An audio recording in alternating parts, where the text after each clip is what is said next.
अस्सलाम वालेकुम class 6 exercise 6.2 complete हो गई थी हमारी। आज हमने एक्सरसाइज 6.3 स्टार्ट करनी है। फर्स्ट क्वेश्चन है right the following statement in algebraic expression. Algebraic expression यानी जो मैथ की टर्म्स हैं, मैथ के सिंबल्स हैं, उनका इस्तेमाल करते हुए आपने ये जो इंग्लिश में लिखा गया है उसको मैथ की लैंग्वेज में लिखना है। सम जहाँ पर आ जाता है तो उसका क्या मतलब होता है? उसका मतलब होता है आपने प्लस लगाना है। डिफरेंस जहाँ आ जाता है उसका मतलब होता है माइनस लगाना है। डिवाइड जहाँ आ जाता है वहाँ पर डिवाइड का साइन लगाना है। अब जो दो नंबर्स आपको दिए गए हैं आपने सिंपली यहाँ पर जो इंग्लिश में वर्ड दिए गए हैं उनका साइन लगाना है साथ। The some of 3a and 8, 3a और 8 का क्या लिखना है आपने? सम। तो इस स्टेटमेंट को हमने अलजेब्रिक एक्सप्रेशन में लिखा है। ये ही आपका इसका आंसर है। जो डिफरेंस वाला है और जो डिवाइड वाला है वो आपने खुद करना है। पार्ट 4 है product of a number n and 4 times a variable y।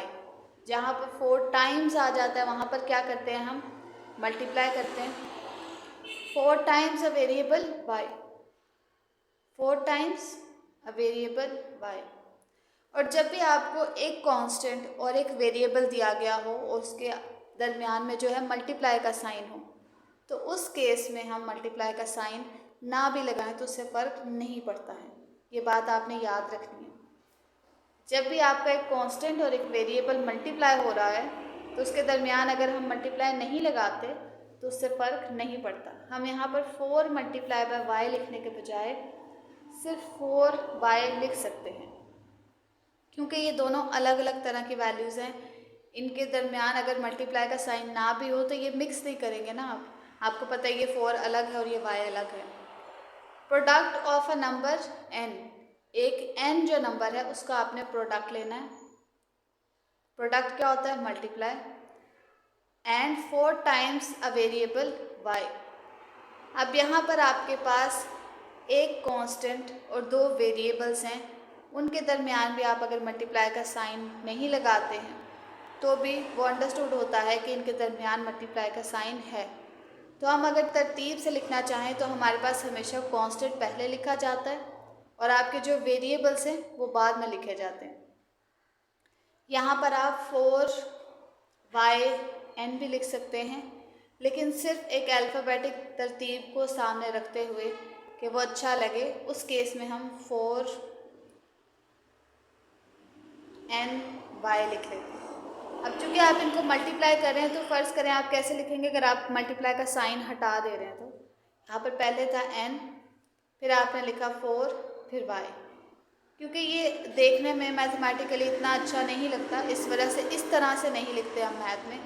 अगर आपके पास एक कांस्टेंट और कुछ वेरिएबल्स हैं, वो सब आपस में मल्टीप्लाई हो रहे हैं, तो उस केस में हमेशा हम अपना जो कांस्टेंट है वो सबसे पहले लिखते हैं, उसके बाद जो हमारे वेरिएबल्स हैं वो लिखते हैं।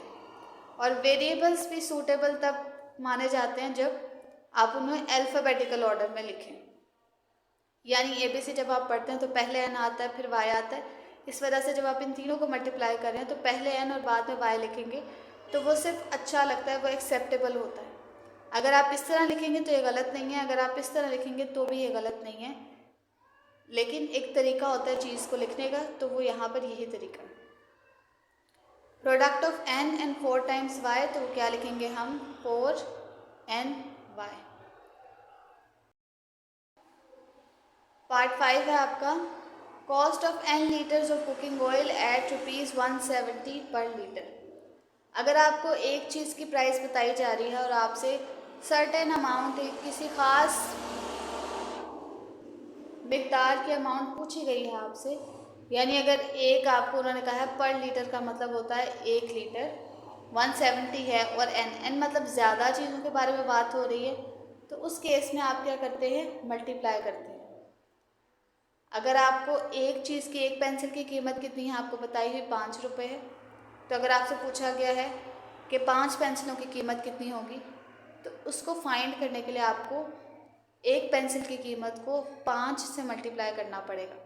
तो इसलिए यहाँ पर हम 170 को n से मल्टीप्लाई कर रहे हैं। सेम केस यहाँ पर मल्टीप्लाई आ गया है, एक कांस्टेंट और एक वेरिएबल के दरमियान, तो हम अगर ना भी लगाएं उससे फ़र्क नहीं पड़ेगा।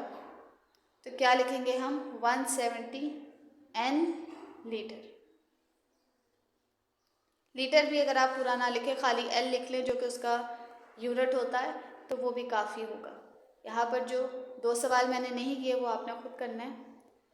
नेक्स्ट क्वेश्चन है, Wasim is 2 times as old as Umar.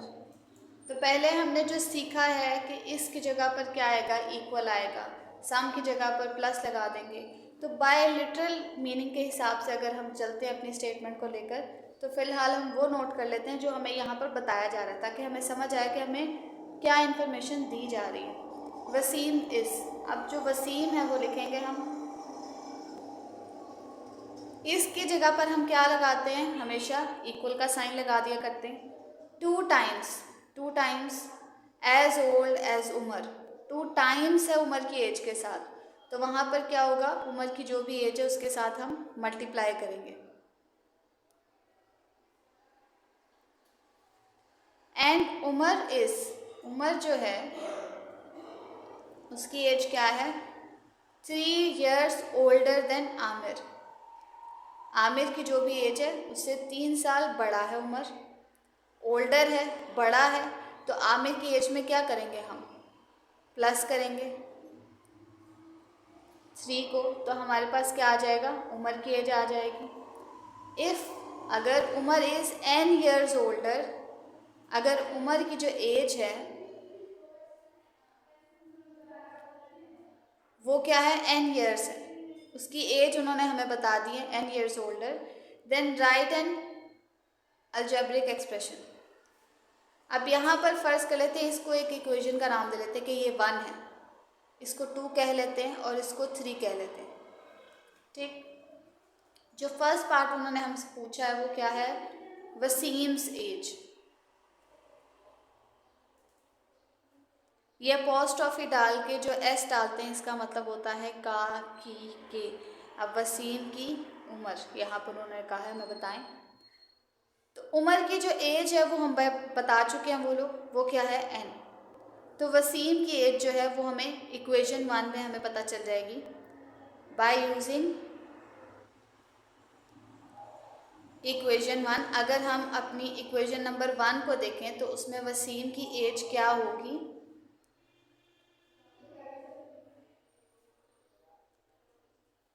2 times Umar as. Umar की एज क्या बताई उन्होंने हमें, n। अब यहाँ पर आपके पास एक कांस्टेंट है, एक वेरिएबल है, उनके दरमियान मल्टीप्लाई लगा है, ना भी लगाए तो उससे फ़र्क नहीं पड़ता, तो यहाँ पर क्या लिखेंगे हम, 2n। तो वसीम की एज के आगे आपके पास 2n।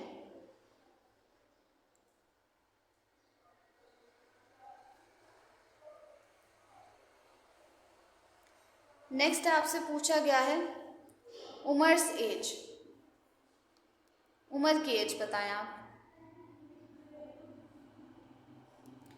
तो उसके लिए यहाँ पर एक तो उन्होंने बता दिया था कि n years है, तो उमर की एज क्या हुई हमारे पास, n, क्योंकि ये चीज़ वो हमें स्टेटमेंट में ऑलरेडी बता चुके हैं कि उमर की एज क्या है, n। नेक्स्ट उन्होंने हमसे पूछा है आमिर एज।